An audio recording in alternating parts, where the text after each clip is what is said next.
Hello, and welcome to another fully live traveling episode of Hacking with Friends. My name is Kody Kinsey. I am a security researcher at Varonis, and today we have my good friend and coworker and fellow hacker Kilian here to talk about the hacking news of the week and ruminate over the upcoming Black Hat conference. Kilian, how are you doing today?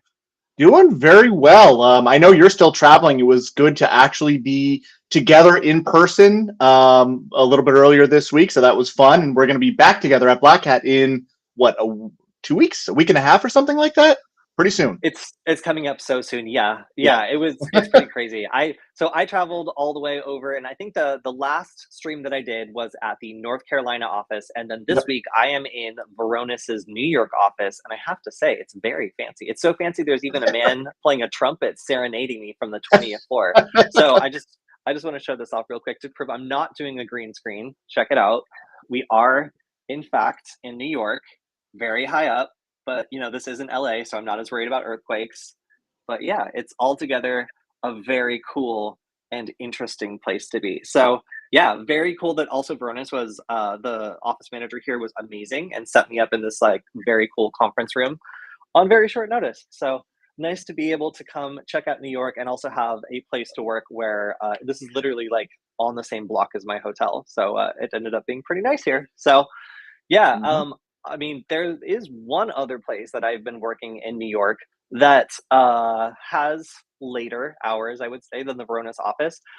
Killian, if you were talking to someone who wasn't really familiar with the term before, how would you describe a hacker space to them? That's a good one. I mean, I would kind of like, in my mind, like the ideal situation is like a mad scientist workshop, but with just a whole bunch of mad scientists kind of going on. That's that's my ideal hacker space, I guess. Computers, parts, sort of laying around. A lot of people crowded around a table or computers. Um, that's it. That's pretty much it. So I'm gonna share my screen just so you guys can see. This is where I went last night. Apologize for the X on the screen for those who didn't know about this branding change. Yuck. But here, let me just click on the picture. So this is a hackerspace called Hack Manhattan. And I guess my definition of a hackerspace is it's like a okay, this is not the official definition, but it's like a nerd embassy. It's like if you were going to go to like an embassy of just nerds and hackers and like find representatives in that area to tell you what's what, like where like who has tried what before, like what's working for them, what's not working for them. Like you can basically be guaranteed to find a bunch of really cool hackers working on cool things and generally being accepting of beginners and wanting to get you connected to the resources locally. So there are two. Yeah, someone says that they got vertigo just looking out that window. Yes, dude, me too. We're so high up. I keep looking because the North Carolina office is like 3 stories. So you look down and you're like, oh, I'd hurt my legs. Like that would be too bad if I fell. But here it's just like I'd die. Like it's Right. just so high up. But anyway, so there's two different hacker spaces I immediately connected with in LA. And by the way, thank you if you're on my Twitter and you gave me recommendations for where to check out in New York. I've been listening to you. And that's why I went last night, as someone suggested these. NYC Resistor is in Brooklyn, which I've been informed is far from Midtown, which I am still kind of getting around learning. So I just decided to go to Hack NYC because they both have open nights on the exact same night. So you Mm. really have to decide which one you want to go to. So I decided to go to the one that was literally 8 minutes away from my hotel because the barrier to entry is a lot less. So I walked there, and immediately upon coming in, I met someone who like was interested in a lot of the same stuff. Like we ended up talking for like almost the whole night. I got a great tour of the space. I learned tons of stuff, and I think I'm going to come back and do some classes there. So after that, I went and got ramen with some people from the hackerspace who like kind of gave me the lay of the land, like told me some things I should check out, and it was honestly like the best experience I could hope to have when going to a new place and knowing like basically no one. So not Yeah. only do I have this awesome office to work out of, but I also have a hacker space that I feel like is very welcoming and very cool. So if you're in New York and if you haven't checked it out already, I highly recommend the open nights, which are Thursday at 7 p.m. at Hack Manhattan. And then if you're in Brooklyn, apparently there's another open night for NYC Resistor, which I didn't get to go to, but apparently they are at exactly the same time. So Mm. 7 o'clock Thursdays, have to recommend it because I was very pleased. And it seems like these hackerspaces are pretty organized, and a lot of the classes they do are free. So really, no reason not to check it out if you are in the area. Very Um, cool. Next time you're in town, I guess you'll have to just go to the other one, compare and contrast. Yeah. So another question was, where is the one in North Carolina? So I didn't go to a hackerspace in North Carolina, although I'm pretty sure there actually are some out there, just based on the pure number of tech companies. Like I was staying Yeah. in like the Research Triangle area, and that's over by like roughly by where the Vernus office is. And I got to go in check it out because we did an awesome marketing event last year where we all like met there, and it was just such a pretty office that I decided I wanted to stop by and work out of that office for a couple of days on the way to this New York trip. So yeah, over by Research Triangle, you can look it up. Vernus has a huge, beautiful office there. And it's funny because like some of the people in the local community, like they all knew about Vernus because they're like such a big employer there. So it was kind of funny. I didn't realize that we were big in North Carolina, but apparently we are. Um, where's a hackerspace in North Carolina? I don't know yet. I'll let you know soon. Yeah, sorry about that. I knew what you meant. I just hadn't had enough time to really explore that area too much. All right, so next up, I just wanted to say, for one, Killian, thank you for this, and then also thank you to all of everybody who's watching and everybody who's like contributed to our community. James, like everybody else that like pops up and really does a great job of making people feel welcome here. You got us past 50,000 subscribers. Like that's Awesome. incredible, and like YouTube, I know from experience that YouTube channels tend to grow more and more and more once they kind of hit this point of initial inertia and being able to get the word out when we do something really great. I know that also we're planning on doing more when it comes to, putting out lots of video content and cutting out the best parts of our live stream and making it more accessible for people who maybe don't have time to watch like a whole hour-long live stream every, twice a week. So we're really, really thankful for everybody that stuck with us through this journey. I fought so hard to keep this channel to be useful, fun, informative, like to involve people from the community. And we've gotten a great response, So I just want to just say that we have some of the best fans and we have some of the best people that help us out with this channel. And that's why it's so easy and that's why it's so fun, is because of all of you. So if you haven't joined our Discord server already, you can check it out at nugget.lol, nugget.lol. I just had that domain. I was like, it should be useful. But we have lots of great people on there that have been continuing to have great conversations, getting their questions answered, and also sharing things with the community. So thank you to everybody in our community. You have done an awesome job of kind of pushing us over the hump of getting people to notice our YouTube channel and also our live streams, which are a lot harder to get people to engage with initially than the short form content I was much more used to. So thank you everyone for that, and it's a nice little milestone for us. All right, and then also Angelina Tsabois, one of our part-time co-hosts, has released yet another tool. So this girl is busy. Like she is always working on aerospace hacking stuff, and she's co-hosted our stream a number of times now, where she's answered questions and presented some of her drone hacking tools and satellite hacking tools. And on top of that, you guys helped us sell out her last class in Los Angeles, where she was talking about satellite hacking with Python. So Angelina has done it again and made an awesome tool that allows you to get real-time forecasts, get satellite passes, and also decode satellite transmissions to turn them into images of the Earth that are taken very frequently. So if you want to get some of the fastest satellite imagery available, you can download the transmissions yourself and decode them and turn them into the images that are being transmitted. So very cool stuff. Angelina really excels at making this sort of thing useful and accessible for people who are just getting started. So I got to give her a shout out because it's super cool to see more of her satellite tracking, maybe not hacking in this Mhm. case, tools coming out. That's wild. That's really cool. Right. I mean, Angelina loves hacking anything that flies. So it could be a satellite. I mean, I guess a satellite's more falling, but you get what anything above ground level, Angelina is interested Sure. in hacking. So if you are interested in that stuff too, she's become a real expert in this sort of thing, and it's great to see her creating lots of cool stuff. And I have to give her a shout out also. She's going to be helping us put on our game that we're going to be doing at DEF CON, assuming everything works out. So Angelina's been working on a lot of stuff. Always love giving her shout outs, and I'll try to get her on the stream soon as well, maybe for our Q&A session, to see if you guys have any questions about her new satellite stuff. I don't know, Kody. I'm going to put you on the spot, and I know you're not expecting this. Are we going to try and stream from Black Hat next week at all? I don't know. It's kind of a weird couple days that we're there, and I know you'll be there longer, but I don't know. Maybe Yeah, I think maybe we'll see. I'm gonna say yes. We managed to pull it off at RSA, and honestly, it was super fun. There are, as you were mentioning earlier, some more filming restrictions when it comes to Yeah. filming at like Black Hat than some of the other places we've been. But I anticipate we're gonna pull it off. At a minimum, I would love to do some like Q&A stuff and like talk about all the great things at the conference and do like a recap. So yeah, bring your questions about Black Hat. I think I pray not next week, but the week after, and we will be there to answer. Maybe go to some of the booths you guys mentioned, or attend some of the events. Like the Black Hat Arsenal is really the one that I'm interested in. Killing, do you remember what the Black Hat Arsenal is? I didn't get to stop by last year when I was there. So I don't know what to expect this year, I suppose, or I don't know what's supposed to be featured there.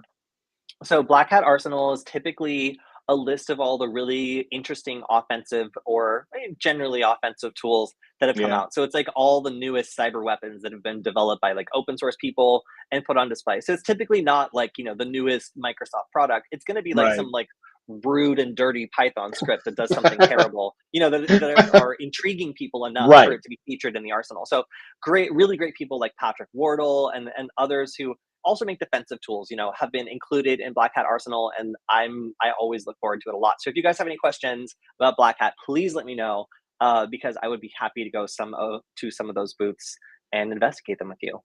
Well, you Um, sold me too, Cody. I'm gonna have to make sure I dedicate time to this because I'm always trying to see everything, and it's too big to see everything. So now now I know where to go for sure. yeah, I love it too because it's kind of self-service. Whereas like with most of the talks and stuff, you have to commit a certain Hmm. amount of time, or like be that Right. guy that like walks out in the middle of someone's talk, which is just like I hate to be that person. Um, but yeah, like when it comes to Black Hat Arsenal, you can just go walk up to any booth that you want, like watch the presentation, watch half the presentation, watch none of the Yeah. presentation if it looks boring, and just keep on trucking. So I like that a lot. And yes, James asks, is Patrick the Mac guy? Yes, Patrick is the ex NSA Mac OS focused security researcher who runs objectivec.com, SEE, like you're peeking into it. But he is fantastic. He does a lot of great defensive tools that I myself use for Mac OS. And having met him a number of times, he's just like a super cool guy. So he also has a security conference in Hawaii called Objective by the Sea. Although I think actually it was like located randomly like in Spain last time. But I definitely love, for one, the puns, and for two, the beach. So it's one of those security conferences I've really been wanting to go to. Um, so yeah. Oh, also, someone in the chat says that Try Hack Me will be at Black Hat. That sounds super cool, especially if they have like a CTF or like a game to play. Like it's always fun to find these like popular training tools that end up coming to a conference and hopefully do something interesting for attendees. All right, let's go ahead and move on to the news. There's like kind of a lot, and we're already 20 minutes into our stream, so we might not even be able to get through it, but we're gonna try. Should I start from the beginning or the end? There's so much stuff. Let's start from the beginning. So this one's gonna be hopefully fairly short. This is Yeah. a new feature, which is kind of interesting to me. So what's the high Yeah. level of the story? Al, please pronounce this, Killian. Alfie, Alfie. They've got a branding problem. Yeah, I'm not sure. So yeah, so this is a ransomware group that has become increasingly notorious for their double exploitation Yep. techniques. And what's notable here is that they are starting to try to make it easier and easier for other cyber criminals to use the data that they're breaching. So they're kind of creating like additional pressure on the people that they are doing ransomware attacks against by making it so that clear text web or clear web Hmm. websites are able to link to the data that they're putting out, like the breach data that Right. they're releasing, and use it for whatever kind of cybercrime those people are going to do. So initially, the documentation for this API that became available to basically like look for and connect to data breaches that they've published was restricted to a couple of users. It was like private and not fully like publicly Hmm. available. But it looks as though that now the lid has kind of been blown off of that, and people who want to can connect to this API and interrogate whether or not there is any new data Yeah. breaches or if there's any data to be scraped. So this obviously would be useful for cyber criminals who rely on the data that is breached by these companies to do their own scams. And it's interesting to see that one of the moves, and there have been a couple of moves that we'll report on, of these cybercrime gangs is to make it increasingly easy for people to abuse the data. Yep. Previously, like having to put something up on Tor, like that's great, but not everybody knows how to use Tor. And on top of Hmm. that, the speeds are super slow. So if you're downloading a giant data breach, it's pretty hard and pretty frustrating, and it might be limited to like some hackers, security researchers, and maybe a couple journalists. But those journalists have to be pretty technical, and this is making it Hmm. so that more people have access to these data breaches faster, which overall increases the damage and Yep. the immediacy of the threat against Yeah. victims who are contemplating as to whether or not it's going to be worth it to pay the ransom or not. Yep. So there's Uh, also a note that that ransomware victims who paid fell to a record low of 34% in the second quarter of this year. So that just means that some of these groups are probably starting to feel the squeeze of having, mhm. only like 30 something percent of their attacks end up yielding any real Right. money. Yeah. I mean, or law enforcement for years said don't pay, and um, the the attackers are just turning the screws even harder. I mean, again, getting that data out there, putting the pressure on even more. So, I mean, I'll quote James here in the chat too. It's a cool feature. Too bad it's for evil. Exactly. Yeah, it's a cool feature, but unfortunately for an evil organization. So it kind of, in some ways, it's really interesting to see what's valuable enough to put development time and energy into as a Right. cybercrime group, right? Like you're paying a bunch of cyber criminal like programmers, like what are you going to spend their time on and what's actually worth it? I'm not saying these groups are like always smart. Sometimes they make mistakes, but really like they're starting to involve like smarter and smarter criminals who are Hmm. realizing how to make it so that the splash that these attacks cause is increased. So Yep. anytime you poke your head outside a Tor, like it always brings risk. Like if you're going to make something on the clear net, it's easier to take down. But we'll see more about that Right. in some other related stories.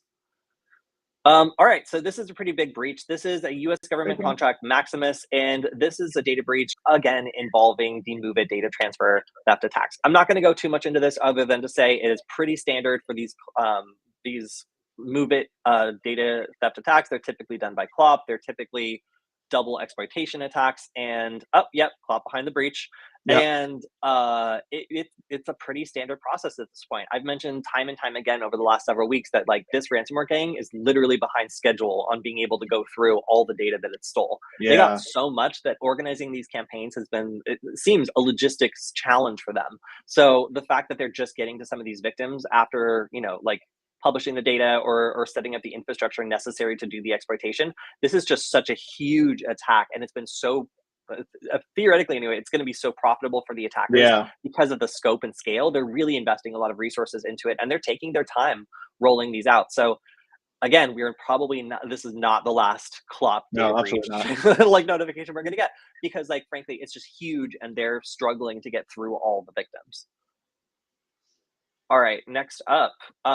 This one is really cool slash Yeah. weird. Microsoft is previewing Defender for IoT firmware analysis, and I thought that like it was just gonna get, like maybe the firmware version of something, and then look up some details based Right. on an internal registry. And maybe I'm misinterpreting this, and that's actually what it does do, and it's a lot less powerful than Teams. But honestly, it sounds like what it's supposed to do is extract like a bin file or analyze the compiled binary of Hmm. IoT devices that are it's connected to or that are on the network, and be able to look at things like the open source libraries they have Yeah. included in them, and then go into those open source libraries and identify CVEs that are like critical, and be able to be like, oh, this software binary relies on this open source library that the version that it's included has like a hideous, remote access Right. vulnerability that could completely breach your network.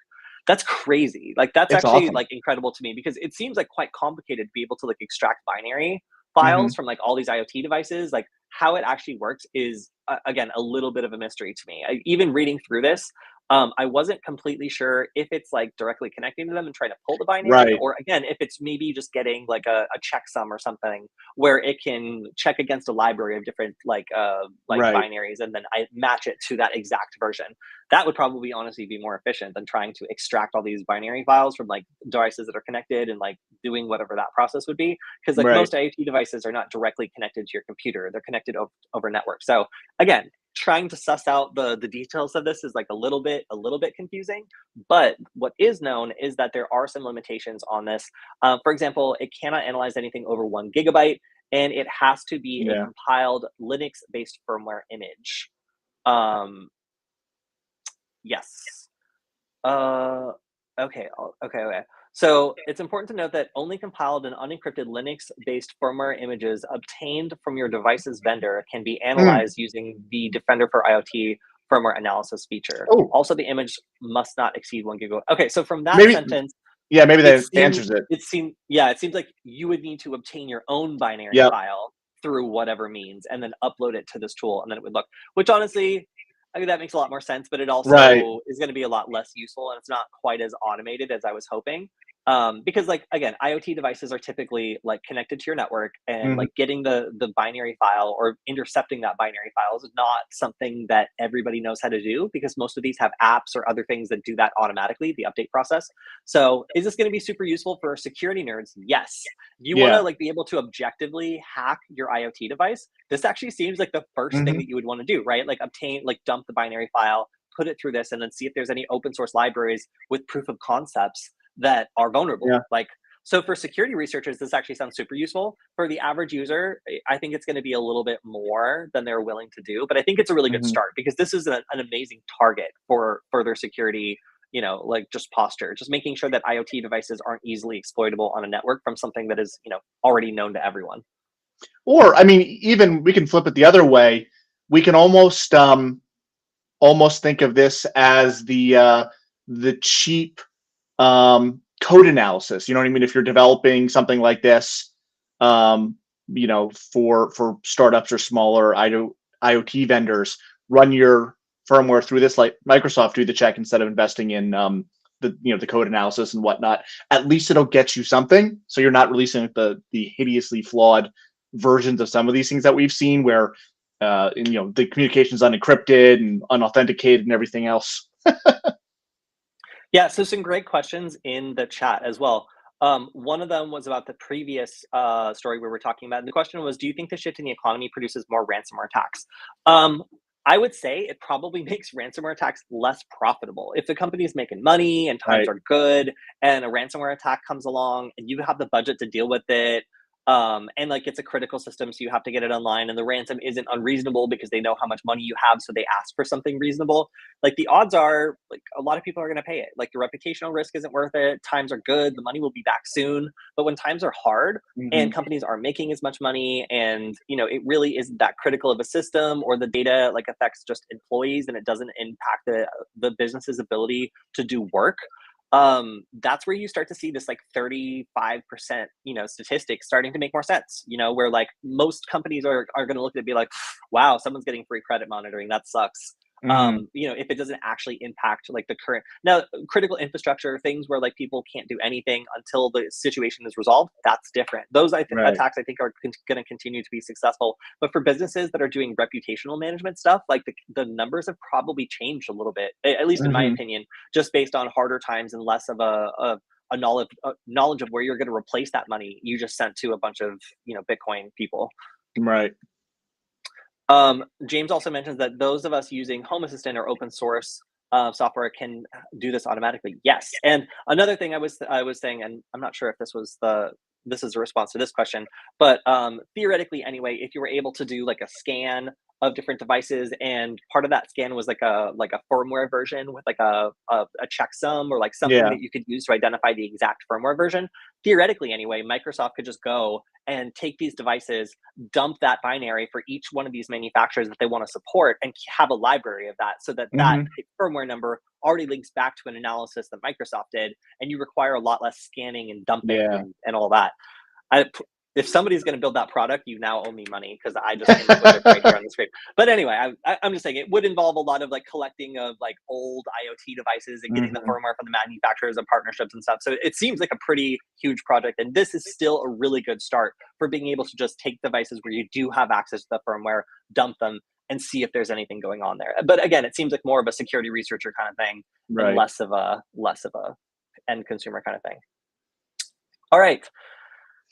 Twitter rebranded to look like a crypto phishing site today, and now or yesterday, I guess, and also triggered a security alert. So not just in Hmm. my own brain, but also in Microsoft Edge. So this is a feature that's designed to protect against websites that have been taken over, or like phishing pages that have recently Yeah, rebranded to look like a phishing page, to look like an official website. And it right. warns users if the certain key details affecting the appearance of the website have been rapidly changed. So users that were attempting to navigate to Twitter were instead redirected to X and got a security alert for the icon, and had to, like, okay whether or not they wanted to install it. Hmm. So this is progressive web apps. It's a built-in feature of Chromium, which, like, not all browsers, but a lot of browsers are based on Yeah. nowadays. So this is going to affect like any Chromium-based browser, which is a lot of them. So if you did see this alert, it is funny, but not actually a Mhm. valid. Well, it remains to be seen whether it is a Sure. valid security alert. But still kind of funny as a result of this rapid Hmm. switch of brands. Ugh, yuck! I see it in the tabs. I just want to close out of it. All right. So this is okay. So I don't have you ever heard of IDOR, aka indirect say insecure oh my gosh. Insecure direct object reference? Yeah, it comes up from time to time. I think basically, I that the definition is probably in here, but I think basically it means that you can like reference an object that you're not supposed to, like a file or a database or something, and not like not maybe bypass the authentication or something that you shouldn't have direct access to. I guess I mean that's the direct access part. Like if you're supposed to be going through a front end or something, but you can reference a file living there. I think that's more or Yeah. less what it is. Yeah, Um, that is my understanding as well. It seems like oh, and apparently Z also knows of IDORs, but IDORs appear to be the ability to directly reference an object that you're not supposed to. right. Um, Yeah. like, so the other kind of part of that is that typically these sorts of attacks will allow you to potentially change configuration settings or like Hmm. make other changes. So not only can you access those, the objects that are supposed to be internal or require authentication to access, you can also potentially change them. And there Yeah. have been a number of different attacks or breaches that have concerned this, that have now made it a priority for the government to try to get developers and people that are involved in the creation of apps to take this threat more seriously. So making sure that people are aware that this is a very commonly exploited vulnerability. It has really severe repercussions, and really the only defense against this is to make it so that people who are building these sorts of applications are planning for it. Yeah. Um, so they're calling for vendors, designers, developers, and organizations that use web applications to start taking this threat more seriously. They went ahead and released some best practices for like the correct way to do this. And, Hmm. instead of just yelling about like all the stuff to be scared of, they did try to give all of these different shareholders like a little bit more information about how these attacks impact them and the correct way to mitigate them. But yeah, this is something that is becoming more and more common. And once you see, federal agencies reaching out and starting to talk about this in the marketplace, like, listen, this has become a security nightmare for us. More people need to be aware of this. This is something where like they're kind of almost like hinting that Hmm. like, this is going to become like Right. part of the bar to make sure that your secure whatever is actually secure. It's good to start listening to them. Yes, secure by design and default principles. Yes. All right. Next up. So this is a little bit. I guess I just like had kind of forgot this is a capability. Have you Hmm. ever had an application like when you're setting your icon or something Hmm. request access to your like camera or like Yeah. database or your camera folder? It's a Right. pretty like standard permission that you might need to go through and select an image. But it seems as though sorry, I just noticed this document. Um, but this one was actually detected doing optical character recognition. So Hmm. the thought here is that this would actually go through your photos and try to find out if you've taken a picture of something like a high entropy string, indicating like a Hmm. Bitcoin address or like something that would be worth stealing, and then Right. attempt to exfiltrate that information. So optical character recognition, obviously that's when you go through a bunch of photos, you try to identify text. It's something like Google Lens or whatever. But the Yeah. fact that this, so I would consider to be like somewhat advanced feature, Mhm. is actually being used to mine for high entropy strings. It's almost like people have realized that humans store data in all sorts of places, and like Yeah. images are just a way that people will often take a picture of notes or Mhm. sensitive information they need to reference later. So usually, that's not stored in text. You would have to exfiltrate those files themselves, but being able to Right. scan those photos and extract text-based information allows for much, yeah, I would say, more elegant attacks where you're just exfiltrating the stuff you want, and you're Mhm. you know you're leaving the photo, and you're not actually attempting to like copy like large images Right. or anything like that.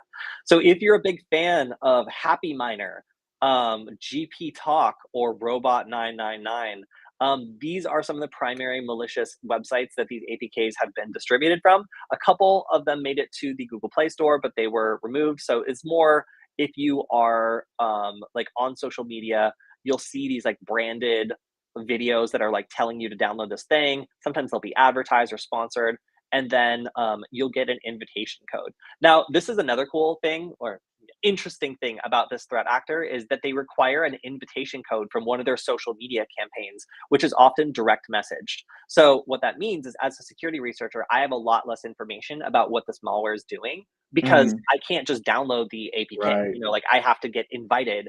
And it's funny because like they actually vet their targets, and they have like a human element going here, like talking to the targets and like making sure that they are someone they want to try infecting before they'll give you that code. So Right.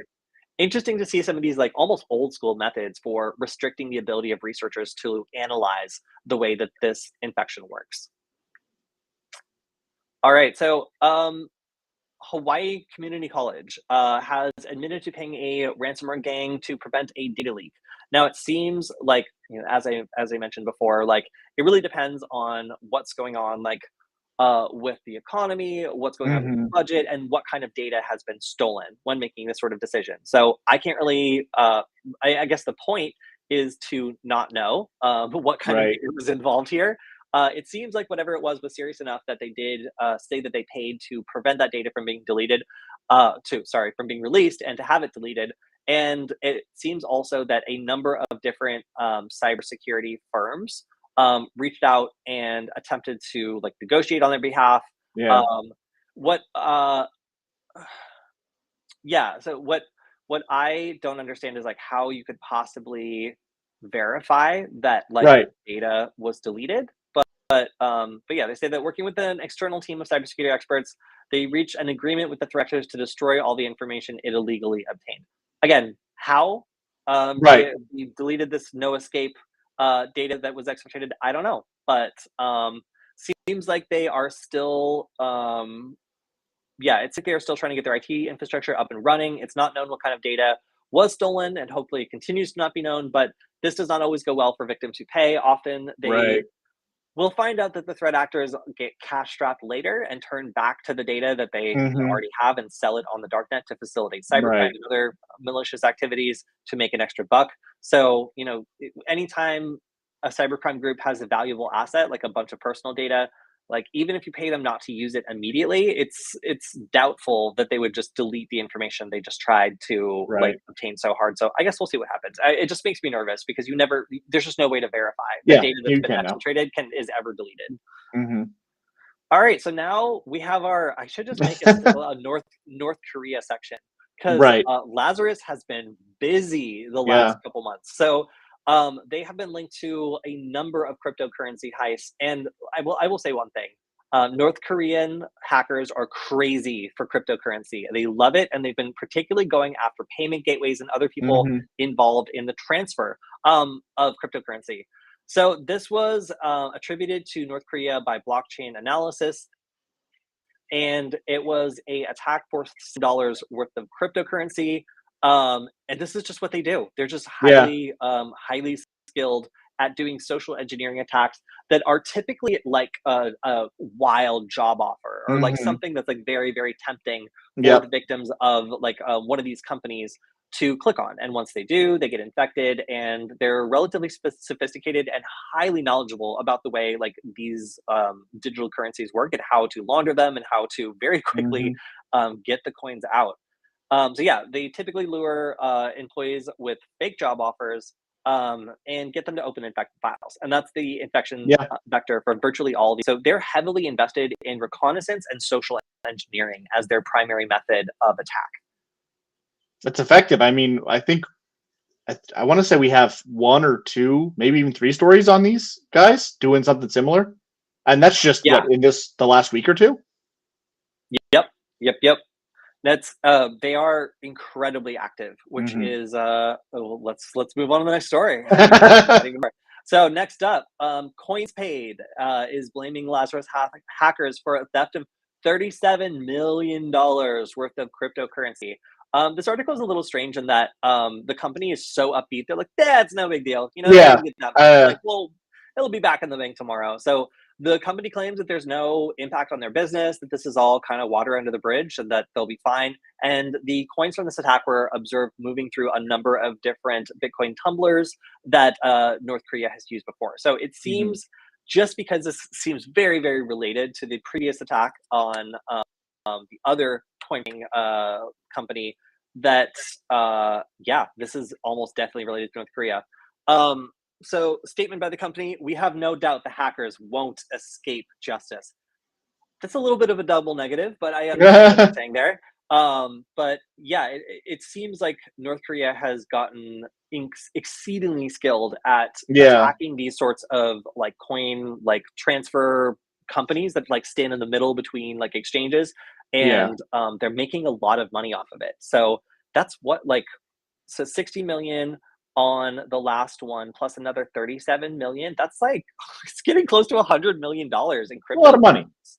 Yeah, that's absolutely wild. It's a lot of fake money, but people believe in it, and that's really all that matters in capitalism. So, like I guess it is real money if that's Right. the case. But almost $100 million in like untraceable money, or not untraceable, but somewhat traceable money, Yeah. useful money for a country under embargo, is a pretty big deal. And the fact that Right. North Korea has dedicated so much of their state-backed operations to crypto exchanges and firms like this that have direct access to these sorts of usable funds, I mean, obviously, whatever investment they put into this group is probably Yeah. less than $100 million. But who knows? Who knows?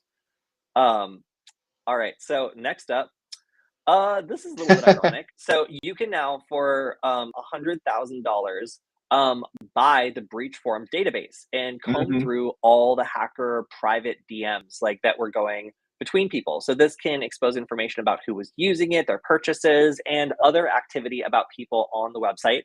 And a lot of people are interested in this Yeah. sort of data. Um, so a lot of cybersecurity companies would love to get their eyes on like, specific wallets and some other Hmm. enriched data like for products, or to figure out like who was behind certain attacks, or like who did what on this website. So if you don't have $100,000, then it's kind of thought you could also probably just wait, because in true tradition of like breach forms, like typically people will like sell a breach for a certain amount of Yeah. money, and then as soon as somebody buys it, they'll be like, "Yeah, I'm just going to share it with everyone else." That's Right. just kind of the culture there. So you can My probably anticipate this data leaking at some point in the near future as well. my favorite statement is a little bit up from where it was. One of the admins was like, "Oh, this is a continued effort to destroy the community." Like I, Um, that rings a little bit hollow considering what y'all do. I'm just saying. Like you can't get mad about someone selling your stolen data when you sell stolen data. I don't know. yeah, Yeah, like if this is an okay thing to do and Right. build a community around, you have to expect that at some point the community might fall victim to its own activities. Yeah. Like so. Again, like a little bit ironic that Yes. but most of the people who frequented this forum and were like more, I would say, advanced users, were always telling others on this forum, "Hey, you should never assume that this is Right. private. You Hmm. should never assume that like nobody will see this. Like you have to assume like enough OPSEC that if these Yeah. messages were intercepted, it wouldn't matter to you." So anybody that did that, is in the clear. But anybody that got sloppy, used their real IP address, or linked other pieces of their data to their account, is probably sweating a little bit right now. Hmm.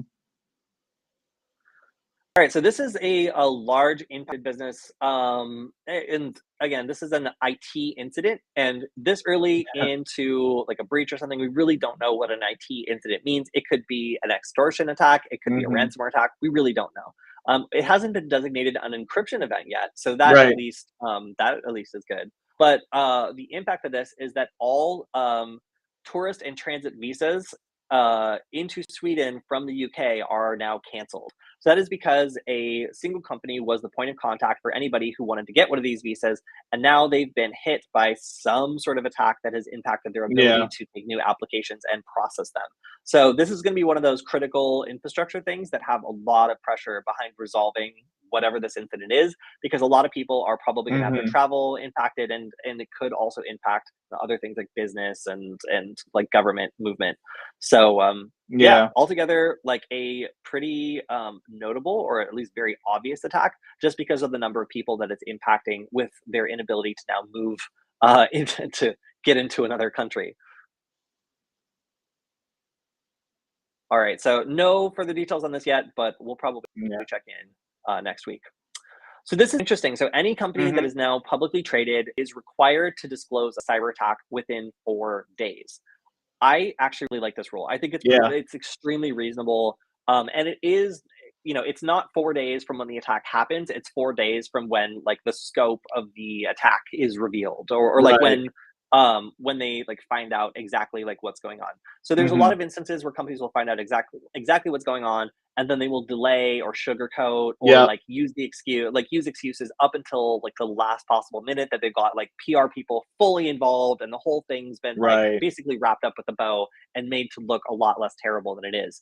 Unfortunately, that's pretty deceptive to investors Yeah. and other people that are trying to know like relatively what's going on in the business, but are denied the opportunity to have awareness into like what's happening, because there's just no incentive to share these breaches. So Right. it's now becoming a rule that this has to happen. And there are some exceptions though. So if it poses like a substantial national security issue, or like there's some other stuff, like then you can potentially hold this back for longer. And smaller companies are granted an additional 180 days before they are also required to do disclosures. But larger companies still have to do this. See, reporting feature within. Oh yeah, so this takes effect 30 days after being published in the Federal Registrar. So the design here is to increase transparency. We make sure that like people know when there's been a breach, Hmm. and the information included in the filing form is the date of discovery and the status of the incident, ongoing or resolved, a concise description of the incident's nature and extent, any data that might have been compromised, altered, accessed, or used without Yeah. authorizations. Huge. That's really important, because like people will tap dance all day to get Yep. around explicitly saying this. And then the impact of Exactly. the incident on the company's operations. That's going to be, is it a shutdown? Is it an Hmm. inconvenience? Are we talking about a standstill?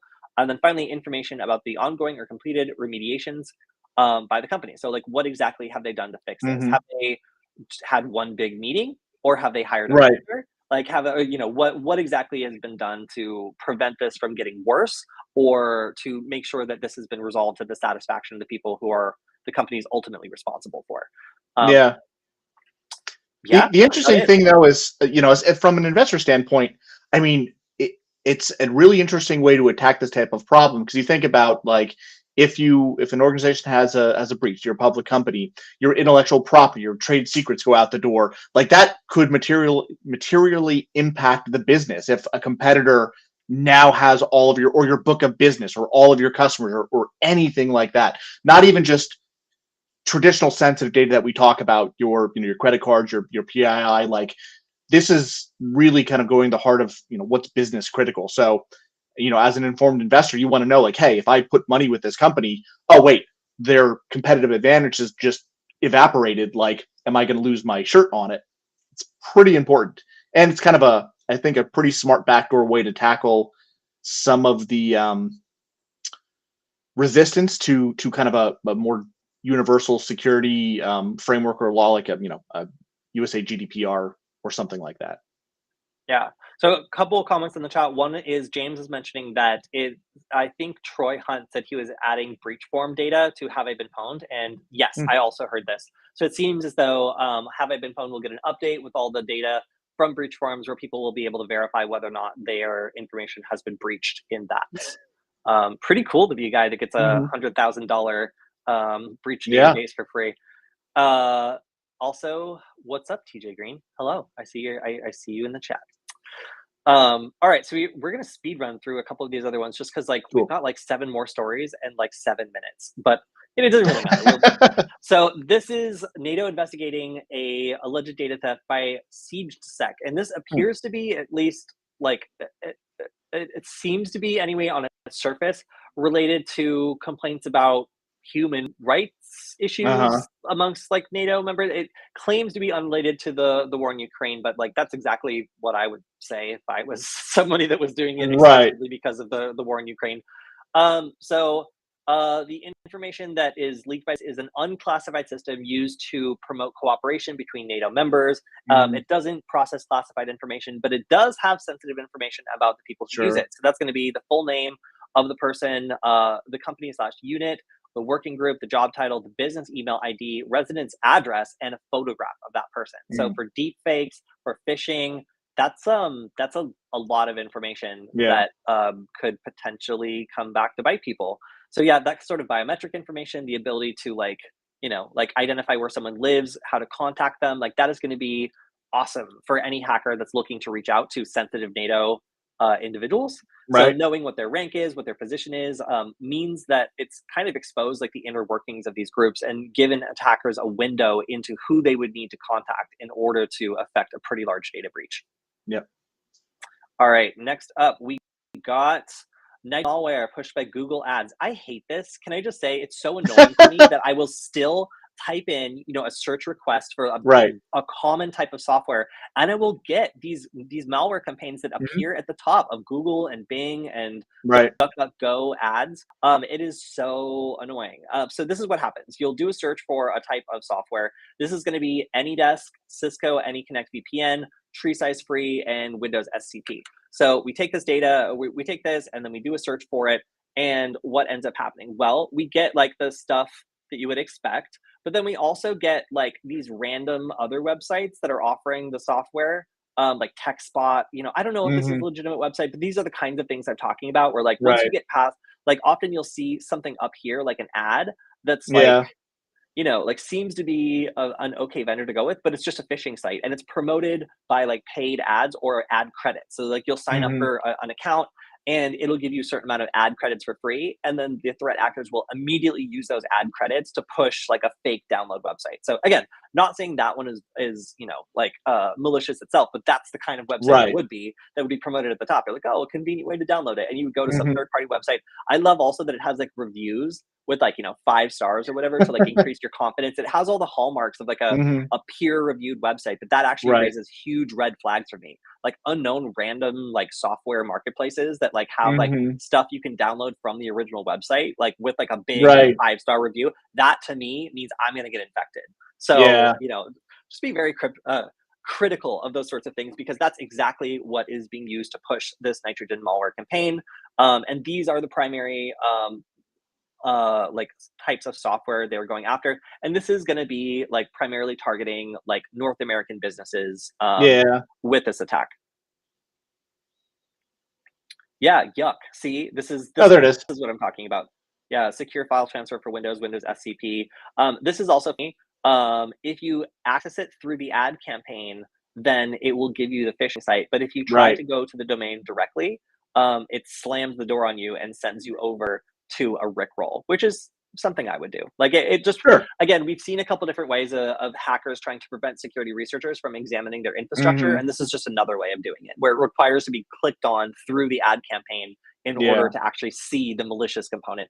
I've done some reporting and research on this where I get so annoyed where I'll get served like sometimes I'll get like sent like a text where if I like click on it and it sees a mobile device, it will allow me to proceed to the phishing page. But Right. if it sees like a desktop device or like a any sort of other user agent, it'll send me Mhm. to like an innocuous random website. I was like, it's Right. fascinating to see how this works, and trying to take it Mhm. apart in like OWASP Zap to see how it works is actually super frustrating. Oh, here, there's a good comment. Not before we get too far off. TJ Green said, "Is the Move It exploit still active?" The That's one worth answering. They did issue a patch. Actually, they've issued several patches for a couple of them.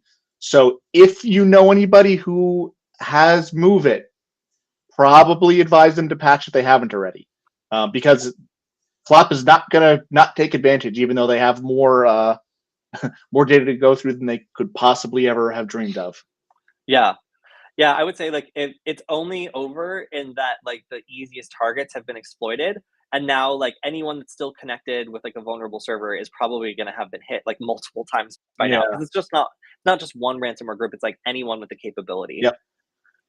All right, so this is we'll go through this briefly. Google Chrome is offering link preview. So if you hover your mouse over a link, it's proposing to pop open a little preview. How exactly that works, I don't really know. Because if that your user agent over Hmm. to that website and like pulls a version of it, like I actually don't like that because for privacy reasons, you could like grab Yeah. information about people who just hover over a link instead of even clicking on it. I think the deliberate act of clicking on a link is like, like kind of like a red line for me as where I Yeah. don't want that website to I don't want to send that website any information until I decide I want to navigate to it. So like I Right. actually like don't like this feature at all. Some people probably will. I can see why it might be useful sometimes, but Hmm. as somebody who plays with tracking tools, like this is exactly the kind of thing that typically will Right. leak privacy where like for example, I'll make a canary token and then I will give it to someone and be like, share this in a private chat, like at a certain point and Hmm. I'll just wait. And then none of them will click on it. They'll share it in a private chat, but I'll get a bunch of hits from, for example, like the Signal, like bot, or like whatever other bot, or like the Microsoft Teams bot that goes out Yeah. and fetches a preview and comes back. So I actually Yep. know if I give an individual person a special link, I know when that person has shared that link in a public place, and I know what public place they've shared it in. So if Hmm. that's the kind of information I can already get from somebody just dropping a particular link in a chat that offers the ability to preview links, like imagine if the whole internet was doing that, Right. every time you mouse over something. Like, no, I hate it. So you can disable this, and I don't like it, but other people might. It's exploring with the new design in Chrome, and it's rolling out to users, but I hope it doesn't roll out to me because I don't want it. All right, so this is Realist ST, macOS malware that is designed to steal Bitcoin wallets. Pretty common target. Hmm. I wonder who could be behind it, Yeah. Right. but fairly sophisticated, and being spread in the form of blockchain games. So this is going to be Brawl Earth, Wild World, Dawnland, Destruction, Avalon, Pearl, Olymp of Reptiles, which I am now intrigued by, and Saint Legend. Just in case Olymp of Reptiles is not safe for work for whatever reason, I'm not going to click on it. But Yeah. Maybe.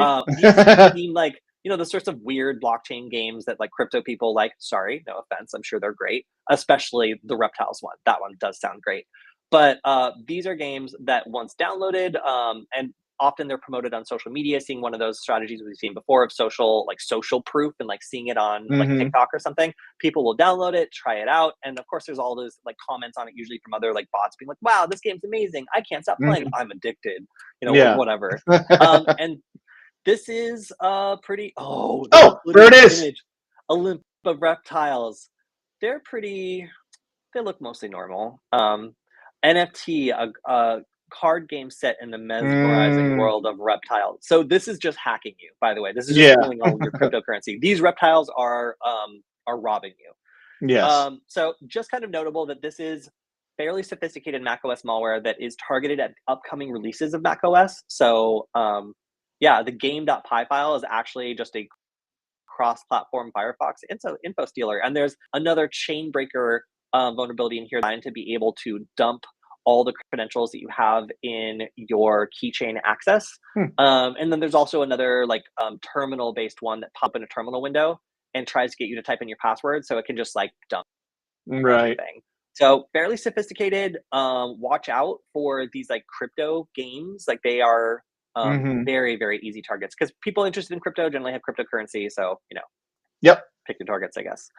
So this is a upgrade of Puppy. If you don't know what Puppy is, it is an intrusion tool written in Python that's been around for a good amount of time. This is an upgraded version that has been seen in the wild using DNS to do all of its sneaky like C2 server stuff. Yeah. And this report is so vague. Like it is observed in limited with Russian and Eastern European spaces, appears to be related to Russia's invasion of Ukraine. So it's not like Hmm. totally like, is it the Americans? Is it like the attribution here is not clear. It's never stated like who they Right. think it is, just that it's in relation to the invasion of Ukraine. So what that means, it's up to Yeah. you. So not going to go too much into this one. Just interesting to see that puppy, cute little puppy, which again was an intrusion system. It was like used to attack a cross-platform computer. So Mac OS, like Mm-hmm. Windows, Linux, like puppy, like had something for it all. So seeing it evolve into whatever the hell this thing is. See, they're finally using Bing image creators. I'm Ah, glad this is so. I just want to mark this as the moment that, like, in my professional career, this is the first time I've acknowledgedly seen like an AI generated image as like the news headline. So we are right. now officially living in an AI nightmare. We've But crossed over. Yeah. yeah, so that's actually incredible. I want you to all note on your calendar that today was the day you read your first news article with like a cited Mm-hmm. AI generated image. All right, But next up. I was going to say just on the DNS one quickly. It's an interesting one too, and I won't spend much time on it. Just how little people think about DNS and just sort of let it go out, even especially in the corporate world, and how pervade. I mean, it's everywhere. You can't really do much with it. Like there are some tools focused around it, but it is such a unique way to do C2 or even data exfiltration if you wanted to. I just find it fascinating to see that like we have news articles about it because we've been talking about it for a while, and it's interesting that maybe it's becoming a little bit more mainstream. Yeah, it certainly seems like it. It just seems like something that not enough people are really looking for to be like Yeah. the first thing that organizations will detect. All right, so now how about a three-part series? Norway. Do you know how this company's name is pronounced? Avanti? Avanti. I'll go with that. Yeah, go with that. Norway is saying that they had a major breach of like 12 government ministries because of an Avanti 0 day, which was used to hack their government IT systems. Mm-hmm. This is like I believe it's like their Iron Endpoint Core or something like endpoint mobile product. manager. Uh, Yeah, that's yeah, that's its new name. I guess it used to be like Iron Core. So throughout these yeah. three stories, we'll see like it referred to as both. But the Norwegian Security and Service Organization did not apparently affect some important agencies like the Norway's Prime Minister's Office, the Ministry of Defense, the Ministry of Justice, or the Ministry of Foreign Affairs.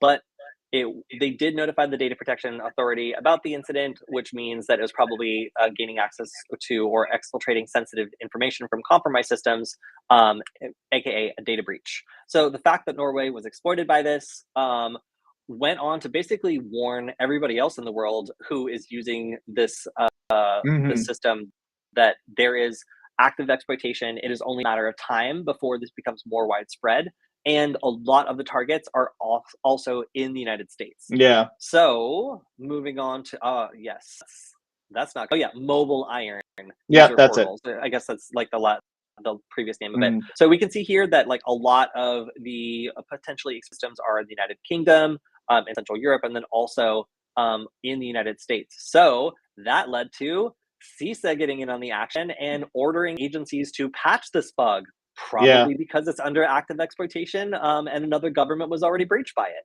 Yep. So yes, this is something that apparently organizations affected have until I believe the 15th of next month to take action, which in Mm-hmm. my mind is far too late. But I think that there's Yeah. a minimum that they're allowed to set here where like, it's just like trying to be reasonable.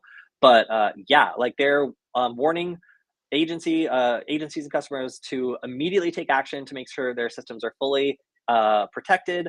This is something that obviously if you're a government agency using this, like you're gonna want to take care of Mm-hmm. this. There's 2,900 mobile Iron user portals. Same graphic, you can see where they're distributed. Yes, they have to have these patched by August 15th because this is a big, bad, and very unfortunate, Mm-hmm. um, and also highly exploitable Yeah. vulnerability. And then finally, the resolution to the story. Avanti patches the mobile Iron 0 day bug, exploiting an attack. I don't believe that this was pushed out automatically. So I think that people still, yes, they need to upgrade to this version, and that requires um, some manual to do. Yeah. They also target unsupported and end of life versions lower than. Okay, well that sucks. So yeah, it seems like this attack is very much in the early like disclosure phases. Like I'm sure that there are a lot of frantic like private communication prior to this, and that they're Mm-hmm. going public. I have been seeing some hackers on Twitter being like, y'all should go to the Avanti customer support portal right now and like Yeah. read what people are saying. Nobody was posting it directly on Twitter for the last couple of days, but I knew something was up because like a bunch of people Yeah. in the know were like, hey, wouldn't it be weird if you like checked out this customer support portal and like saw like what people were saying? So like I feel like they're like the other thing that was kind of crazy about this was that people who were invited to learn more about this vulnerability were asked to sign non-disclosure agreements. Yeah. So that significantly slowed down some of the technical details and the indicators of compromise here. Like because this was like truly like a national security incident, like there's evidence of like government compromise. This affects lots of different Yeah. government agencies. Like I'm sure a lot about behind the scenes stuff. So that's why there was kind of this trickle of information in the hacker community. Like we all knew something was up, but like nobody that was in the know was like strictly Right. allowed to talk about it. They could only like hint that like, oh, this is really bad. Uh-huh. But hey, a patch is out, so the end is in sight, and again, it's just like a pretty remarkable attack. Yes.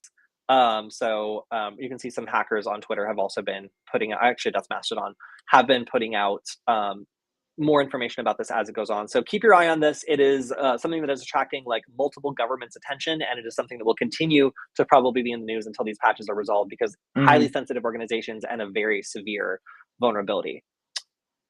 All right, now to a fun one, and probably the last one we'll do today. This is the new App Store by Flipper Zero. So previously, there have been some kind of like clunky features built into Flipper Zero. And if you don't know what a flipper is, I was playing with it at our company event. A lot of people thought it was very cool. It's a little like multi-tool hacker device that allows you to interact with authentication systems. So that could be like a TV remote control. It could be like an ID card, like scanner ID card. It could be sub-gigahertz radio. It basically tries to give you like as much of an ability to play with these systems and learn about them as possible. So one of the things that it was able to do, for example, was if you went up to like a door reader and press the flipper against it, you could get the keys necessary to read like door access tokens. So if you don't have that key, you can try to brute force it, but it takes forever and it doesn't work really well. So previously you'd have to do that, and then you connect the flipper to the app, and then it would like have to go to like a special section, and it would send over the keys, brute force them on your phone, send them back. It worked, but it was a little bit clunky, and like knowing where these extra features were and how they work was kind of not great. Now it seems like Flipper has added an app store that has a bunch of different mobile applications. So you can see, here we go. You can see all the different ones that, Pokemon trading. You can see all the different, oh, cool, they're doing a nested attack. Like, yeah, so like, I haven't even gone through all of these. Like people have developed applications that can be downloaded and run through the App Store. And to me, this is kind of the final evolution of how to distribute these interesting projects to people in a way that makes sense and is fun. Like making it so that developers can push their updates to people, and that they're directly empowering like the power users of Flipper to make more useful applications and share them. That's kind of like the final thing, because a lot of people would like get like unlocked versions or like versions of Flipper that were like forked versions of the firmware that had extra stuff, but most of that stuff was fluff. It was very low quality, kind of reminded me of the early days of like Cydia or something like that, maybe. So yeah, overall, it's been pretty cool to see the evolution of this product, like begin to incorporate, third-party apps or other apps in like an app store kind of setting where you can see all the stuff that's available and easily decide on what you want to use. Pretty cool. Yeah, I think that's just about all we have today, which is great timing because my headphones just died. Or at least I think no, I can still hear you in this ear, but not that one. But yeah, so that's all we got for today's news. If you haven't joined already, make sure to check out the Discord server, which is going to be at, I'll type it in. It's Nugget, NUGGET.LOL in the chat. And stay tuned on Wednesday for our next Q&A session. I think I'll try to get Angelina to come in and talk about all of her cool aerospace hacking stuff, but we will take your questions live. And if you leave any questions on the Discord under the live chat section or under the Q&A section, I will make sure to prioritize those and get them answered first. And as always, a big shout out to Varonis for not only letting me use this like sweet office, but also for supporting the stream, for letting us do this awesome and useful stream twice a week, every week, and also supporting us going to security conferences. So when you see me at Black Hat and DEF CON, the reason is because Varonis feels free to send me there. So if you want to support the stream, you can always go to veronas.com/Kody. That's Kody. And they do check to see how many people click that link. So if you want to support us, it's an easy and free way to do that, to let them know that you like the stream and you want it to keep going. Kilian, thank you for joining us on this Thank fine you. Friday. Hope you have a good weekend. And You too. yeah, we'll see all of you next time. Take care.